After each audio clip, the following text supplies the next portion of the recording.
Kazuwa mwiri yeZimbabwe kusangana kwatikuita nhasi rarimwe zuva. Nhasi tiri muDZ kune chitiko chinosuwisa chaitika. Mandlovuka Zimbabwe yashata. Akunzima balalele emakhaya namhlanje ngelinye ilanga amalanga eqhubeka esiya phambili. Siyalamukela kuhlelo lethu namhlanje seDZ lapha esihlangana khona lesenzakalo esikajaha owagwazwayo. Kunzima ukuthi sokusenzakala njani, kuyini sokusenzakala elizweni lethu.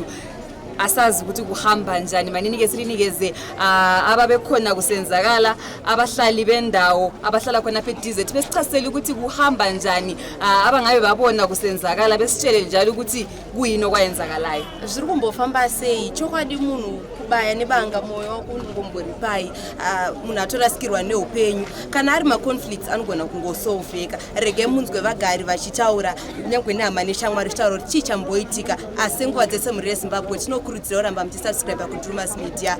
Drewmas Media taking you to another level. Tadiwa nashe kutama Praise Zingwena. Nokupasai mhuri yeZimbabwe tiri muDZ mu4 inogara online maitika ozvaitika izvi. Tangonzwawo izi busiku asi patemiyo hatina kubuda. Asi panga pane noise ngairi kuwana chichadzota nevangu vachibva kubhawa like vachibva kubhawa kudaro tazongonzwa kuti pane munhu abayiwa. Ini hangu patemiyo handina kubuda. Tikanzwa kuti pane munhu abayiwa ndopatazo makuseni ndopatazobuda makuseni toona ishuwa padi pakatobayiwa. Takungonzwa vamwe vachitaura kuti zvoni vanga vachirwa kudaro. Mumwe murume wemulaini imomo abva adzokera kumba posi papachigantsi papachitu zvikugocha. Ndobva adzokera kumba ndobva atora banga ndobva auya ndobva abaya murume akarara panasi. Saka murume abayiwawo ndiwe musame line futi? Murume abayiwa ari kunzi ndiwe musame line but ari related nepamwe pamba mulaini imomo anga atoshanyawo. Mungaziva kuti chingava chakonzeresa kuti vaite kurwisana kwavanga vachiita ikoko chingava chii? Ndikaziva hangu kuti ingave nyaya but vari kunzi vanhu vanga vatori kubhawa vese vakatofamba vese vakauya vese bvatanga kuzongonetsana.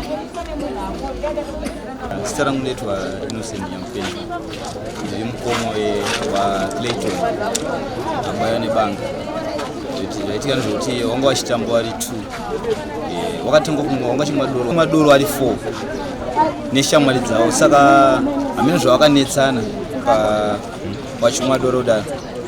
Then iye paakada kubata mumwe wake kuti wakomana musaruwani because iye asiri aida kubayiwa mumwe wacho.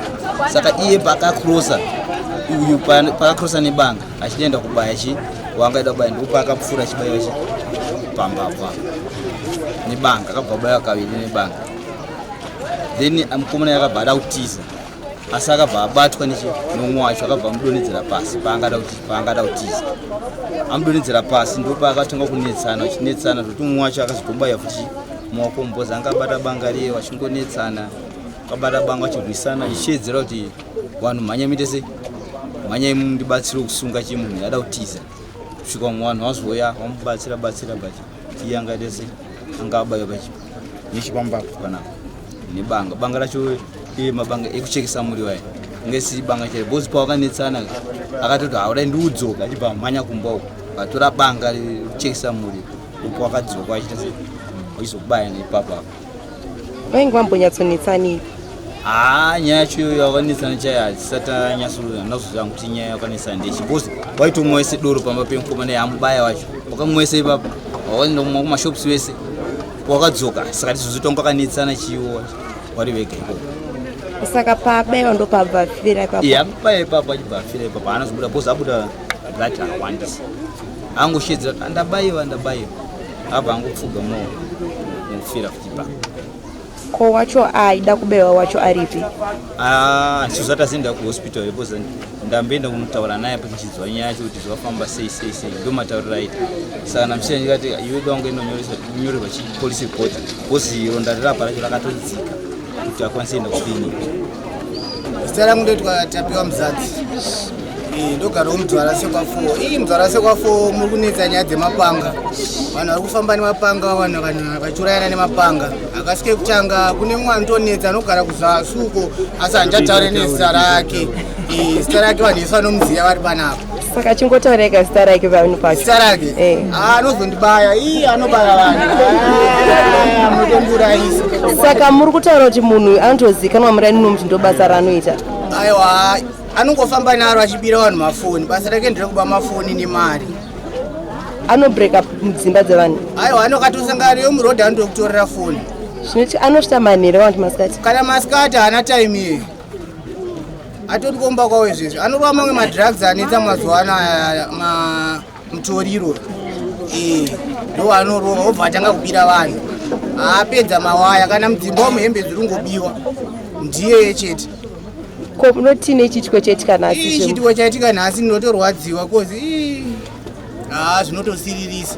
Mungava neruzivo kuti chii chakaitika chakakonzeresa? Chakakonzeresa hanzi vanhu vainetsana here. Uyu mufu uyu akazoda kubata fight.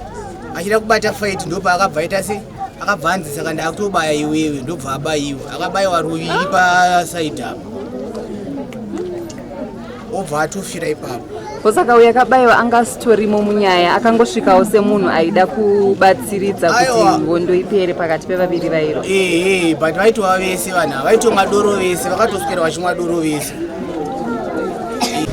Chandingakwanisa ndikuzisei nekuti umwe wangu uyo nditaiva naye tichibva pamashops bhawa yaitobva kufara, but chinhu chakaitika ndechekuti takatoti handei kumba tiri tu pataura fura nepanapa nokuti tasvika paarea ndo panga pakamira mukomana akazomubaya,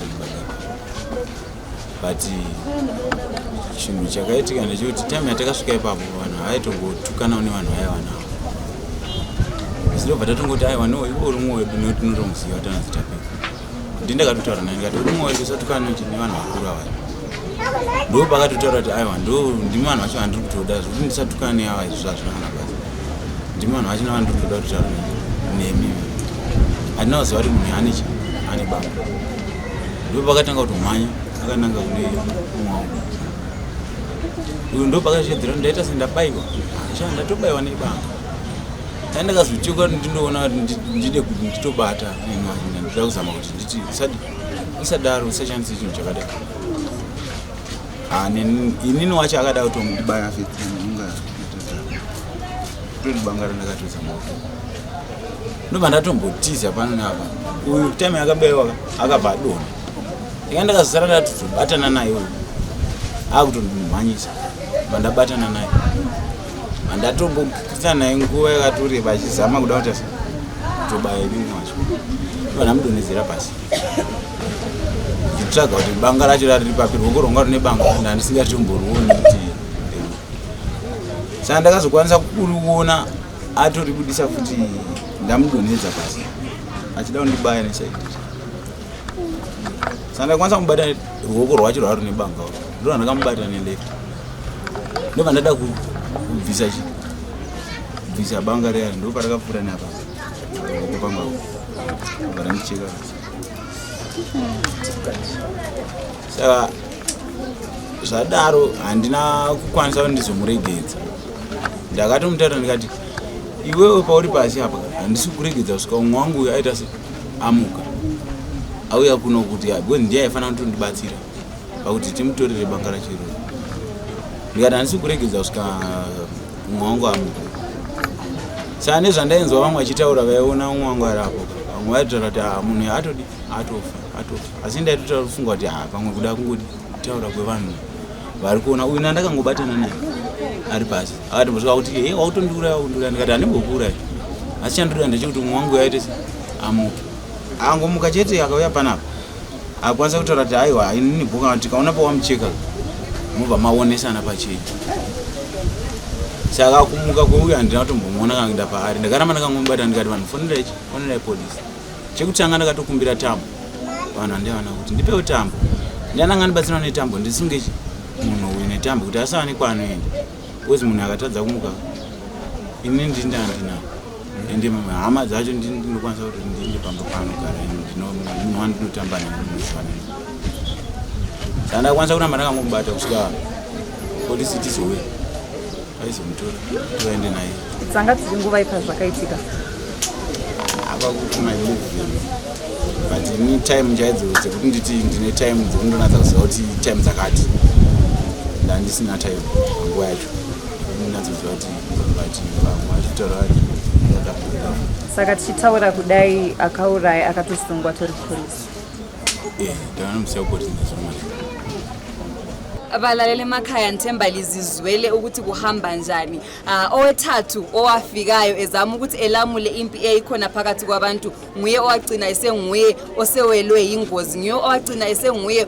ogwaziweyo icala lakhe belingelani ebeyenzeni ebewoneni ebezama nje ukubana eqede umsindo kodwa ke kwagcina sokufike kuye asazi ukuthi kuyenzakalani kuhamba njani tofunga mangozvinzwira vakangonetsana kaconflict kako vaifanira vangade vakatsvaga munhu akavasovha but maybe because vanonzwa kwakadhakwa kava saka maybe kana vanhu vakadhakwa kunotadza kunzwanana but its advisable kuti kana muchinge manetsana vanhu gadzirisana because kuurayana iye wetatu wacho ari kunzi ndiye akasvika achida kuti vagadzirisane ndiye akazogumisira abayiwa so dzimwe ngoni kunodotiza neupenyu hwako kosi unozongopinzwa futi mucrossfire imomo but yatongozika yatomumusha yatongozi yavharirwa asi vasara ndo vachasara vachiona moto nayo kosi munhu angourayiwe kaazi uku ichokwadi njengansuku zonke balalele emakhaya siyalikhuthaza ke ukubana lisubscribe to YouTube channel yethu Drewmas Media.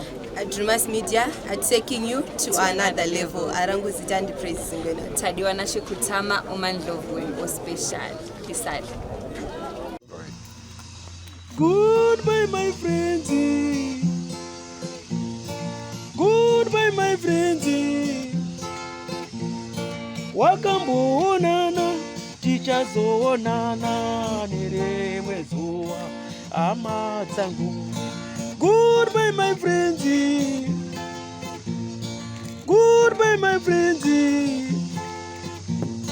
Wakamboonana tichazoonana nerimwe zuva hama dzangu.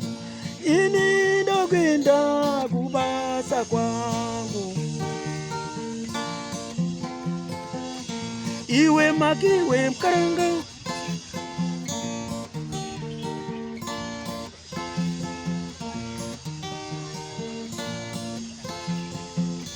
Iwe makiwe mkaranga.